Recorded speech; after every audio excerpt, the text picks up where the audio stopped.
मेरे भाई देखो, अगर आप एक ऐसे रिलेशनशिप में आना चाहते हो जहां पे एक लड़की आपसे कंप्लीटली ऑब्सेस्ड हो और कंप्लीटली आपके अंदर इन्वेस्टेड हो ना, मेरे भाई इसके लिए कहीं ना कहीं मेरा ऐसा मानना है कि रिलेशनशिप की स्टार्टिंग में वो लड़की अगर आपको चेज करे तो मेरे दोस्त रिलेशनशिप में आने के बाद ना उस रिलेशनशिप के जो डायनेमिक्स होते हैं ना उसमें कहीं ना कहीं आपकी पावर ज्यादा होगी। बिकॉज तब वो रिलेशनशिप ना ही सिर्फ आपके लिए उतना जरूरी है, उतना वैल्यूएबल है, बल्कि उस लड़की के माइंड में भी, बिकॉज उसने उस रिलेशनशिप को बनाने में, या मैं बोलूं आपको अपने साथ रिलेशनशिप लाने के लिए इतने पापड़ जब बेले होते हैं ना भाई, तो मेरे दोस्त लड़कियां बहुत हद तक ऐसे केसेस में उस रिलेशनशिप की बहुत वैल्यू करती हैं, जिसका मतलब आपकी वैल्यू। और मैं आपको एक और चीज बहुत क्लियरली बताता हूं मेरे दोस्त, अगर आप एक मेरे जैसे पर्पस ओरिएंटेड आदमी है ना मेरे दोस्त, जिसकी लाइफ का मेन मिशन लड़कियां नहीं लेकिन हमारी लाइफ का मेन गोल है, तो मेरे दोस्त देखिए, ऐसे मिशंस के दौरान सबसे पहली चीज जो सफर करती है वो होती है आपका रिलेशनशिप। लेकिन जब एक लड़की ने आपको चेज करके आपको पटाया होता है ना, तब मेरे दोस्त मेरा ऐसा मानना है कि कहीं ना कहीं भले ही आप थोड़े से बिजी भी रहते हो और अपने रिलेशनशिप को टाइम नहीं भी दे पाते हो, तब अगर एक लड़की ने आपको चेज करके पटाया होता है ना, तो मुझे ऐसा लगता है कि आपका रिलेशनशिप उतना सफर नहीं करता। ठीक है, इसीलिए मैं आज की वीडियो में आप लोगों को ऐसे 5 पॉइंट्स बताऊंगा जो एक लड़की को मजबूर कर देती है आपको चेज करने के लिए। सबसे पहली चीज, सोशल प्रूफ। मेरे भाई देखो, आपने बहुत सारे लोगों से सुना होगा कि जब एक लड़की देखती है कि मेरे भाई आपके पीछे और लड़कियां पड़ी हैं, आपसे और भी लड़कियां अट्रैक्टेड है ना, तो मेरे दोस्त वो लड़की ऑटोमेटिकली आपको चेज करने लग जाती है। बिकॉज कहीं ना कहीं उसे ऐसा लगता है कि अगर बाकी लड़कियां इसके पीछे पड़ी हैं, इसका मतलब ये आदमी होगा A1। इसमें वो बिना आपको टेस्ट किए, बिना आपके बारे में सोचे, बिना आपको परखे आपको सीधा सीधा चेज करने लग जाती है। लेकिन आज की डेट में मेरा मानना दरअसल ये है कि मेरे दोस्त देखो, लड़कियों के साथ दिख के, लड़कियों के साथ दोस्ती करके आप किसी भी लड़की को आराम से अट्रैक्ट कर सकते हो। लेकिन अगर आपको एक हायर वैल्यू वुमेन चाहिए जो इनसिक्योर नहीं है ना, मेरे दोस्त आपको केवल ना लड़कियां नहीं चाहनी चाहिए मेरे दोस्त, you should be wanted by people and the society, not only just wanted bye girls. आपकी डिमांड, आपकी वैल्यू और आपकी रिस्पेक्ट, मेरे भाई आपकी जान पहचान में और उस लड़की की जान पहचान में हर आदमी आपको डिमांड करता होना चाहिए, and not just normal people. मेरे दोस्त, अगर आपको इसमें हुक्म का इक्का फेंकना है ना, be important to valuable people. ठीक है, बिकॉज मान लो एक लड़की आपसे इसीलिए अट्रैक्टेड होती है बिकॉज आपके पास 3-4 लड़कियां हैं। लेकिन मेरे दोस्त, अगर तब वो लड़की आपसे पट भी जाती है ना, उसके बाद अगर आप एक कमिटेड रिलेशनशिप में आ जाते हो जहां पे एज अ मैन आपकी खुद की ऐसी बाउंड्री होती है कि मुझे अब और लड़कियों पे अपनी टाइम वेस्ट नहीं करना है, I want to focus on my mission, तब मेरे दोस्त जब आप अपने खुद के ऑप्शंस खत्म करते हो ना, there are very high chances कि एक इनसिक्योर लड़की जिसको केवल उन लड़कियों से कंपटीशन करके आपको पटाना था, जैसे ही आपने उसका कंपटीशन क्लियर कर दिया, there are very high chances कि वो लड़की आपसे अट्रैक्शन खो दे। लेकिन अगर आप एक वैल्यूएबल आदमी हो, then the society is always going to need you. People हमेशा आपकी वैल्यू करेंगे और आपकी रिस्पेक्ट भी, और लोग आपकी वैल्यू केवल तब करेंगे जब आप एक्चुअल में उनको वैल्यू देने लायक होगे और आपने अपनी लाइफ में वैल्यू डेवलप की होगी। कोई भी इंसान फालतू में आपकी वैल्यू और आपको रिस्पेक्ट नहीं करेगा। दूसरी चीज मेरे भाई, हमेशा अपने अंदर एक इरैशनल कॉन्फिडेंस रखो, लेकिन अपने अंदर ईगो मत रखना, बिकॉज ईगो ना इनसिक्योर लड़कियों को अट्रैक्ट यूं कर लेता है। और इन दोनों चीजों में बहुत फर्क होता है, क्योंकि जब आप एक इनसिक्योर लड़की को अपने अंदर एक ईगो दिखाओगे ना मेरे दोस्त, वो आपकी ईगो को समझने के लिए, आपकी ईगो को ब्रेक करने के लिए और आपको खुद के प्रति अग्रीएबल बनाने के लिए जहन्नुम तक चेज कर लेगी। लेकिन जहां पे उसे एक बार समझ में आ गया कि अब आप उसके सामने अपनी ईगो नहीं रखते, उसकी चेज और उसका आपको पसंद करना और आपसे अट्रैक्टेड रहना खत्म। लेकिन जब आपके अंदर एक इरैशनल कॉन्फिडेंस होता है ना मेरे दोस्त, वो लड़की जिंदगी के अंत तक आपको चेज करती है। और अगर मैं बात करूं इरैशनल कॉन्फिडेंस की ना, तो इसको अगर मैं बहुत आसान टर्म्स में आप लोगों को समझाऊं तो इरैशनल कॉन्फिडेंस डेवलप होता है सेल्फ रिस्पेक्ट से, सेल्फ बिलीफ से और सेल्फ कॉन्फिडेंस से। सेल्फ कॉन्फिडेंस और सेल्फ बिलीफ और सेल्फ रिस्पेक्ट डेवलप होता है जब मेरे भाई आप अपने अंदर डिसिप्लिन बिल्ड करते हो, जब आप वो चीजें करते हो जो आप खुद से प्रॉमिस करते हो, जो चीजें आपके लिए सही है, और तब जब आप बिना उन चीजों को कॉम्प्रोमाइज किए, बिना उन चीजों को अपने मन मुताव में आके अवॉइड किए, जब आप उन चीजों को करते हो मेरे दोस्त, this discipline build self respect. और ये सेल्फ रिस्पेक्ट एक ऐसी दुनिया जहां पे लोगों को खुद पे इमोशनल कंट्रोल नहीं है, पूरा दिन फोन स्क्रॉल करते रहते हैं, जंक फूड खाते रहते हैं, सेल्फ इंप्रूवमेंट नाम की लाइफ में कोई चीज नहीं है, मेरे भाई ऑटोमेटिकली आपको यूनिक बना देता है। और वो कॉन्फिडेंस, वो सेल्फ रिस्पेक्ट एक बैड बॉय की दिखाई हुई ईगो से ज्यादा आपको उस लड़की के लिए अट्रैक्टिव बना देता है। बिकॉज तब मेरे दोस्त आप उसके लिए एक रिलायबल इंसान बन जाते हो, जिस वजह से वो पूरी लाइफ आपको चेज करती है। मेरे भाई जब मैं आप लोगों के लिए ये वीडियो बना रहा हूं ना, तो मेरा खुद से ये वादा है कि मैं आप लोगों को ऐसा ना बना दूं कि आप ऐसी लड़कियों को अट्रैक्टिव लगने लगो जिनको आपको केवल 21 दिन चेज करके पटा के आगे बढ़ जाना है। जैसी वो पहली थी वैसी हो गई। I want a girl to absolutely go mad in love with you, not out of insecurity or anxiety, but only and only because of you. Because जब आप में ईगो होती है, आप एक लड़की को रिजेक्ट करते हो, तो वो वैलिडेशन के लिए आपके पास आ जाती है बिकॉज ऑफ एंजाइटी। लेकिन ये जो मैंने अभी आप लोगों को डिसिप्लिन से आने वाला सेल्फ रिस्पेक्ट बताया है ना, माय फ्रेंड, ये जो अट्रैक्शन क्रिएट करता है, she will not only chase you but respect you till the end of your life and even after that. तीसरा point, never show that you are looking for love. ये मेरे दोस्त nice guys की पूरा खेल यहीं पे खत्म हो जाता है कि द मोमेंट एक लड़की एक आदमी के अंदर ये सेंस कर लेती है that he is desperate for love, या ये आदमी अपनी लाइफ में प्यार या रिलेशनशिप ढूंढ रहा है, मेरे दोस्त इंटरनली ये चीज ऑटोमेटिकली बहुत सारी लड़कियों के लिए एक रेड फ्लैग बन जाता है। और इसका सबसे बड़ा रीजन यही होता है जो मैं आप लोगों को पिछले 1 साल से बता रहा हूं कि if you are looking for love, इसका मतलब आप अपने किसी ऐसे इंटरनल वॉइड को, अपने अंदर की एक ऐसी खालीपन को फुलफिल करना चाहते हो किसी और इंसान की मदद से, instead of facing it on your own. ये चीज लड़की के सामने दिखा देती है, साबित कर देती है कि आप अंदर से खाली हो। और जब आप ऐसी स्टेट ऑफ माइंड में होते हो कि you are looking for love, मेरे दोस्त, आपके एक्शंस इन चीजों को यू दिखा देते हैं लड़की को। आपका इंस्टेंटली मैसेज करना, इस चीज के डर से कि कहीं वो लड़की आपके अंदर इंटरेस्ट ना लो कर दे, मेरे दोस्त खटाखट रिप्लाई करना। आपके अंदर खुद के अंदर एंजाइटी ट्रिगर हो जाती है क्योंकि आप उस लड़की को एक अपॉर्चुनिटी देख लेते हो। साथ ही साथ उस सिक्योर लड़की के माइंड में भी ना, या मैं बोलूं ये चीज तो हर लड़की के माइंड में हो जाती है कि वो जैसे ही देखती है एक आदमी प्यार ढूंढ रहा है ना, और वो आपको थोड़ा सा भाव दे देती है, मान लेते हैं, लेकिन जैसे जैसे वो आपको समझती है, आपके अंदर का खालीपन उसे नजर आता है, मेरे दोस्त, ये चीज ना सबकॉन्शियसली लड़की के माइंड में ना आपके प्रति एक इमोशनल प्रेशर, आप उस लड़की को एक इमोशनल बर्डन लगने लगते हो। बिकॉज उसे समझ में आने लगता है कि अब आपका मूड और आपका कॉन्फिडेंस और आप अपने आप को कितना वैल्यूएबल समझते हो, या आपकी सेल्फ रिस्पेक्ट और आपकी सेल्फ वर्थ कितनी है ना, ये सारी की सारी चीजें अब लड़की के हाथ में है, उस लड़की के रिस्पॉन्स में है। और ये एक ऐसा फैक्टर है जो इनसिक्योर लड़की तो छोड़ दो मेरे दोस्त, अगर कोई सिक्योर लड़की भी होगी ना मेरे दोस्त, she will avoid you because वो खुद में सिक्योर है। क्योंकि सिक्योर लड़कियों को जो डैमेज्ड नहीं होती है, उनको रिलेशनशिप में कनेक्शन चाहिए होता है बट विदाउट इमोशनल रिस्पॉन्सिबिलिटी, बिना आपके इमोशंस की रिस्पॉन्सिबिलिटी के, जो चीज इनडायरेक्टली आपके कॉन्फिडेंस की चाबी उस लड़की के हाथ में दे देती है। चौथा पॉइंट, मेरे दोस्त, मैं जानता हूं मैंने आपको बोला है that be a bad boy, be a player, और उसके अंडर में मैं हमेशा आपको सही चीजें सिखाऊं, ये मेरा ऑब्जेक्टिव रहा है। अगर आप मानते हैं तो नीचे कमेंट सेक्शन में मानते हैं जरूर लिख के जाना भाई। लेकिन मैं आज आप लोगों को ये चीज बिल्कुल क्लियर करना चाहता हूं कि आप एक लड़की के सामने जब भी किसी भी तरह की एक्टिंग कर रहे हो ना, कि मैं बिजी हूं, या मैं अपनी लाइफ में बहुत बड़े पर्पस या ऑब्जेक्टिव से कनेक्टेड हूं, मेरा सोशल स्टेटस बहुत हाई है, मैं अपनी फिटनेस का बहुत ख्याल रखता हूं, मेरे दोस्त, जो वर्जन दिखा के अपना आप उस लड़की को अट्रैक्ट करना चाहते हो ना, वो आपका version is actually your mission.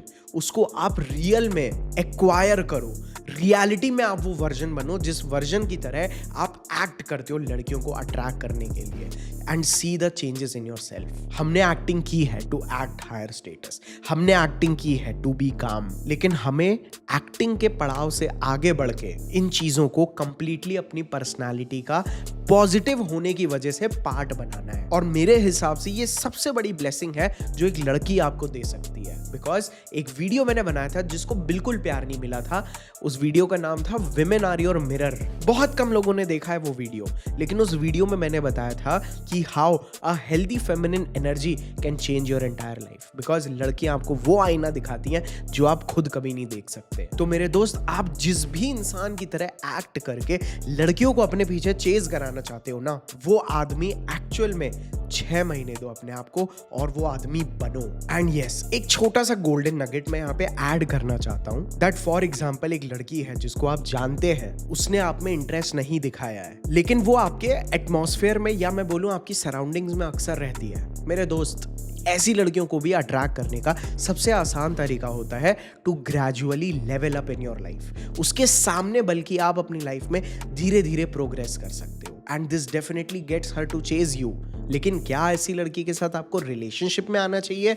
This is a question. Because मैंने अपने पहले के वीडियो में ये भी बताया है that be with a girl, क्योंकि हम सब यंग लड़के हैं यार। You need to be with a girl जो एक्चुअल में आपके ऊपर अपनी लाइफ की बेट खेल के आपको अपने सामने ग्रो होता देखना चाहती हो। आपके राजा बनने से पहले उस राजा बनने की पूरी वॉरियर वाली जर्नी में आपका साथ दे, तब उसका हक बनता है एक राजा को पाने का। और एक छोटी सी चीज मैं जो इस वीडियो में ऐड करना चाहता हूं, दैट इज ना ब्रो, एक आदमी की एनर्जी एक लड़की के लिए सबसे एडिक्टिव ट्रिगर होता है। लेकिन आज की डेट में बहुत सारे लड़के नीडीनेस की वजह से, फोन एडिक्शन, कॉन एडिक्शन और बैड हैबिट्स के चलते इनकी एनर्जी इतनी वेस्ट कर देते हैं कि वो इंटरनली उस एनर्जी को ना कभी भी ना फील कर पाते हैं और ना सही जगह डायरेक्ट कर पाते हैं, और ना फेमिनिन लड़कियां इनके अंदर से ये मैस्कुलिन एनर्जी सिग्नल कर पाती हैं, सेंस कर पाती हैं, रीड कर पाती हैं। और मेरे दोस्त, खुद से पूछना, क्या आपको अपने अंदर मैस्कुलिन एनर्जी की कमी लगती है? और अगर आप उस चीज को इंप्रूव करना चाहते हैं बिकॉज आप कंप्लीटली डिस्ट्रैक्टेड हैं, नॉन फोकस्ड हैं, एडिक्शंस के शिकार हो चुके हैं, तो मेरे दोस्त, मैं आप लोगों को जेन्युइनली रिकमेंड करूंगा ये गॉड मोड का एग्रेशन। मेरे भाई, ये बिना साइड इफेक्ट्स का 100% आयुर्वेदिक हर्बल फॉर्मूला केवल उन इंग्रेडिएंट्स को लेके बनाया गया है जो क्लिनिकली प्रूवन है, और वो भी जिस अमाउंट में उन इंग्रेडिएंट्स को बाइंड करके बनाया गया है ना, उस मात्रा में आपको ये मिलेंगे इस गॉड मोड एग्रेशन में, जो डिजाइन किया गया है आपकी स्लीप को इंप्रूव करने के लिए, आपकी मैस्कुलिन एनर्जी को इंप्रूव करने के लिए, आपके फोकस को इंक्रीज करने के लिए एंड आपको अंदर से पावरफुल फील कराने के लिए। And the best part is, अगर आप इसको ढंग से कंज्यूम करते हैं, दिन में 2 कैप्सूल, एक ब्रेकफास्ट के साथ या ब्रेकफास्ट के बाद और एक डिनर के बाद या डिनर के साथ, अ लॉट ऑफ पीपल उन्होंने इसके रिजल्ट्स नोटिस किए हैं। और जब आपके अंदर मैस्कुलिन एनर्जी का इंजन चालू होता है मेरे दोस्त, women sense your testosterone. So इस गॉड मोड एग्रेशन का लिंक नीचे डिस्क्रिप्शन में दिया है, make sure that you go and check it out. तो चलिए अब आगे बढ़ते हैं। इसके बाद आ जाता है हमारा मोस्ट इंपॉर्टेंट 5वां point, which is gradual mutual investment. मेरे दोस्त, आप रिलेशनशिप में क्यों आना चाहते हो? सबसे पहले तो इस चीज का आंसर आप अपने आप से दे देना, बट एट द एंड आप अपनी लाइफ में कभी ना कभी एक हस्बैंड या एक बॉयफ्रेंड बनोगे। और अगर आप एक हेल्दी फैमिली से हैं तो मेरे दोस्त, आप अपनी पार्टनर के साथ कम्युनिकेट करेंगे, आप उसके अंदर आज नहीं तो कल इन्वेस्ट करेंगे। जब वो आपके लिए 50,000 हेल्दी पॉजिटिव चीजें करेगी, आपका एटलीस्ट 5 चीजें तो उसके लिए करने के लिए मन करेगा। एंड याद रखना, इनसिक्योर लड़कियों में आप बिल्कुल इन्वेस्ट नहीं करोगे तो वो आपसे वैलिडेशन सीख करने के पीछे आपके पीछे भागेंगी। But if a woman is secure, मेरे दोस्त, she will expect 1% at least investment from you. और मेरे भी हिसाब से एट द एंड, जब आप एक आदमी बन के पूरी दुनिया को खदेड़ते हो, यू नीड कि जब आप घर पे आओ, you can be emotionally stable. आप खुल सकते हो, आप एक्सप्रेस कर सकते हो, केवल तब जब आप बाहर दुनिया के आगे दहाड़ लगा रहे हो। लेकिन आपका वो हक बनता है to open up, otherwise with time एक लड़की के चक्कर में आप कहीं ना कहीं खुद से ही डिस्कनेक्ट हो जाओगे। एंड जस्ट बिकॉज आप चीजों को अवॉइड कर सकते हो, आपको लगने लगेगा कि मैं बहुत मैस्कुलिन हूं। इसीलिए इनिशियली आपको कभी भी ओवर इन्वेस्ट नहीं करना है। अगर आपने इनिशियली ओवर इन्वेस्ट कर दिया, आउट ऑफ फीलिंग नीडी, मेरे दोस्त तब तो पोलैरिटी पक्का इम्बैलेंस में चली जाएगी और आपका रिलेशनशिप बनेगा ही नहीं। लेकिन अगर आप एक ऐसी लड़की के टच में आते हो जहां पे मान लो 70% वो आपके अंदर इन्वेस्ट करती है, 30% आप करते हो, 40% करते हो, मान लेते हैं आप 50% भी करते हो उसके अंदर इन्वेस्ट, जस्ट लाइक अ टेबल टेनिस मैच, और आपकी इन्वेस्टमेंट के बाद भी आपके रिलेशनशिप में क्लोजनेस आ रही है, डेप्थ आ रही है, और उस लड़की के माइंड में आपके प्रति बिकॉज ऑफ द सिक्योरिटी आपके प्रति अट्रैक्शन बढ़ रहा है ना, मेरे दोस्त, you are with a girl. And yes, आप मुझे इतने सालों से जानते हो, इतनी चीजें देख रहे हो, मेरे दोस्त, you have to be intense, लेकिन आपको सोच को पैदा करने के लिए स्पेस तो देनी ही देनी है। लेकिन हमें ऐसी लड़की चाहिए जो हम पे रिलाई करती हो, हम पे ट्रस्ट करती हो, और हम उसके लिए अपने कैरेक्टर में, अपने नेचर में तो प्रेडिक्टेबल हो, लेकिन हम अवेलेबिलिटी वाइज, बिकॉज हम एक बड़े मिशन से कनेक्टेड है, वहां पे इनकंसिस्टेंसी आ सकती है। एंड साथ ही साथ आपको उस लड़की से इंडिपेंडेंट रहना है, लेकिन जब आप उसके साथ हो, एक वार्मथ आपके अंदर होनी चाहिए। एंड बिलीव मी, ये वीडियो इतना इंपॉर्टेंट था बिकॉज आज की डेट में how to make her chase you पे 50,000 डार्क साइकोलॉजिकल ट्रिक्स हैं, और ये वीडियो बनाना मैं इसीलिए इतना इंपॉर्टेंट समझता हूँ बिकॉज हाँ, एक इनसिक्योर, एंग्शियस, इनकम्प्लीट लड़की को आपके पीछे चेज करने के लिए ट्रिगर करना, साइकोलॉजिकल हैक्स के द्वारा एक्ट करके अट्रैक्ट करना बहुत आसान है। लेकिन मेरे भाई, वो जो एंग्शियस डायनेमिक्स है ना, जो लड़की के अंदर फियर क्रिएट करता है, एक इनसिक्योर लड़की की इनसिक्योरिटीज को फीड करके, मेरे दोस्त, यहाँ पे फिजिकल एंड इमोशनल इंटेंसिटी तो क्रिएट हो जाती है, लेकिन लॉन्ग टर्म लॉन्जेविटी नहीं होती। और उस long term longevity, attraction, respect, इसके लिए हमें एक सही लड़की के साथ सिक्योर डायनेमिक्स एस्टैब्लिश करना बहुत जरूरी है। बिकॉज मैं फील करता हूं that I am very responsible, इसीलिए इतना ज्ञान दे रहा हूं, क्योंकि मैंने खुद ये चीज फेस की है कि जब हम एक्ट करके एक लड़की को अपने पीछे चेज कराते हैं, तो मेरे दोस्त, वो जैसे ही हमसे क्लोज आती है, we have to start thinking about our next move, ताकि वो चेज, वो हाइड एंड सीक कभी खत्म ही ना हो। मैं उसके ऊपर, वो मेरे नीचे, ये डायनेमिक्स कभी खत्म ही ना हो पाए, जिसमें मेरी बहुत एनर्जी गई है just for some physical benefits. लेकिन जब वो आपसे क्लोज आती है, आप एंग्शियस फील करने लगते हो बिकॉज आपको वो चेज चाहिए ही चाहिए। लेकिन जब आपको एक सिक्योर लड़की चेज कर रही है, या इन बेटर टर्म्स आपको परस्यू कर रही है, आपको परख के for a long term availability, मेरे दोस्त, ऐसी लड़की आपको परस्यू करके, चेज करके आप तक पहुंच भी जाती है ना, उसके बाद आपको सोचना नहीं पड़ता कि अब मैं क्या करूं। समझे? बहुत कम लॉन्डे इस चीज को समझ पाएंगे कि एक एंजाइटी ड्रिवन लड़की और एक ऐसी लड़की जो आपको चूज करती है, इन दोनों का फर्क बहुत कम लोग समझ पाते हैं। और लास्ट में मैं केवल यही बोलूंगा कि खुद से थोड़ा सा आमने सामना कर लो भाई, कि आपके अंदर ये अर्ज क्यों है कि एक लड़की आपको चेज करे। क्या आप फीमेल वैलिडेशन से इतना एडिक्टेड हो, और आपको खुद में कॉन्फिडेंस और खुद की वैल्यू केवल तभी समझ में आती है जब लड़कियां आपके पीछे भागे। ये बात मैं उन लॉन्डो से कर रहा हूं जो प्लेबॉय बन चुके हैं। क्यों आपको पावरफुल फील करना है एक लड़की को वीक बना के? थिंक अबाउट दैट, कि क्या आप खुद में पावरफुल फील कर नहीं पाते? That is why you want a girl to make you feel powerful by making her weak और मेकिंग हर चेज यू। और लड़कियों के वैलिडेशन के बिना आपको वो प्लेबॉय वाली फीलिंग नहीं आती। मेरे दोस्त, आपकी जो प्लेबॉय वाली एनर्जी भी है ना, वो केवल फिजिकल बेनिफिट्स तक नहीं है। You want playboy energy because you want to play your life like a game, you want to win. आपको ऐसी फीलिंग चाहिए कि मैं कुछ भी कर सकता हूं, तो वो प्लेबॉय आप पहले से ही हैं। इस वीडियो से मैं आपको केवल यही बताना चाहता था कि नार्सिसिस्टिक लड़कियां आपको यूं चेज करती हैं, और जब उनकी चेज खत्म तो आपको ईगो दिखा के ऐसे मक्खी की तरह उड़ा देंगी, बिकॉज उनका काम ही वैल्यू पावर खेलने का है। लेकिन एक सिक्योर लड़की अपनी ईगो साइड में रख के आपको परस्यू कर सकती है। सो गाइज, आई होप मैंने आप लोगों को इस वीडियो में बोर नहीं किया होगा, एंड जेन्युइनली मैं आपकी मदद कर पाया हूं, बिकॉज इंटरनली इस वीडियो को बनाने के पीछे मेरा केवल किसी की बुराई करने का इंटेंशन नहीं था, but to actually help you as a brother. So अगर आप चैनल पे पहली बार आए हैं, देन मेक श्योर कि आप इस चैनल को सब्सक्राइब कर लें। And if you want to understand कि आप एक हेल्दी वे में एक सिक्योर लड़की को अपने पीछे ऑब्सेस कैसे करा सकते हैं, तो इस वीडियो के बाद नीचे डिस्क्रिप्शन में मैं एक लिंक दे रहा हूं, वो वीडियो जरूर देख लेना। So I will see you all in my next another video. I love you all, bye.